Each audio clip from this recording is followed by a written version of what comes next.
bevo.com. What one piece of advice, Matthew, would you give to somebody that wants to be incredibly successful in whatever field they pursue, whether it's business, chief executive, etc., etc.? I think the difficult to sum it. One bit of advice is almost impossible. Give me 10. Yeah, I'll try and give you 3. How about that? The first thing is be yourself, because if you're authentic and you're being yourself, actually people will see that and they'll recognise that and they'll want to create a friendship with you or create a business relationship with you or create a partnership with you. So make sure that you are yourself, because if you're trying to be someone else, actually that will become very apparent over the period of time. Be yourself. Yeah. The second is create a team that you enjoy working with, whether if it's in a workplace or outside a workplace. Create team and friendships that you enjoy and that actually everyone gets something out of the relationship. So it just happened at O2 UK, we had a fantastic team running the business. We had tensions, but that for me was a sign of a great team, that you could have tensions in the boardroom, but as soon as we walked out of the boardroom, we were all absolutely aligned behind the decision. So have the discussion. I call it constructive tension. Constructive tension is very good. Destructive tension is not good.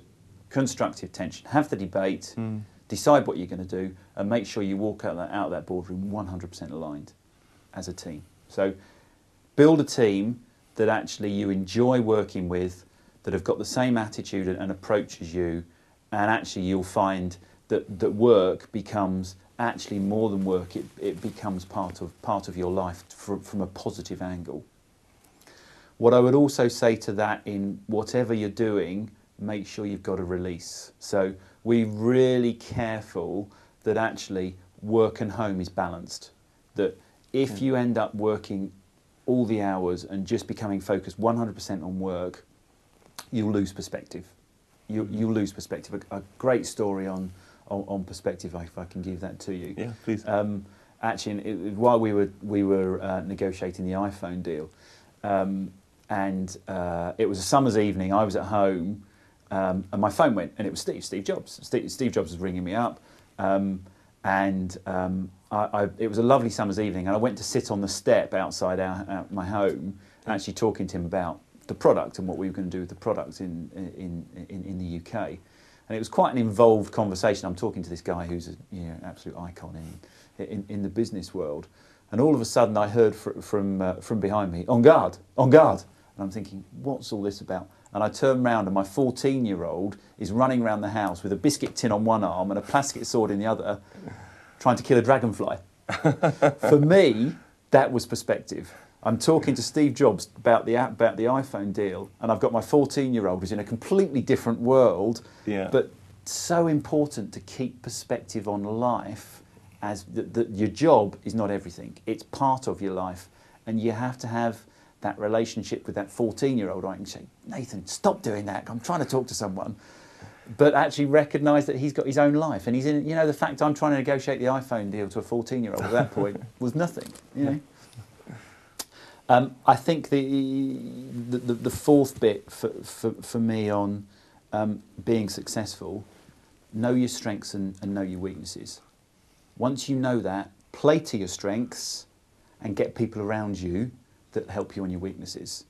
So my wife and I are a great partnership, but we're very different people. So she absolutely covers my weaknesses and I play to my strengths. And she plays to her strengths and I cover her weaknesses. And so that partnership arrangement, whether it's at work or at home, I think is really important. Whoever you are, don't think you can do everything, because you can't do everything. You'll be very good at some things and not so good at others. And make sure you know that and you get the blend of that with the people around you, whether that's at work or at home. Interesting, fantastic. So really complementing each other, because a lot of people hire people look just like them, or indeed marry people that look just like them as well, not physically, but in terms of their personality traits and everything else.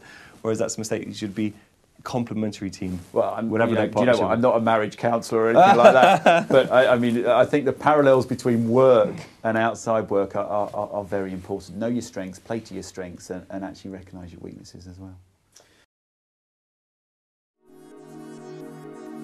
Bevo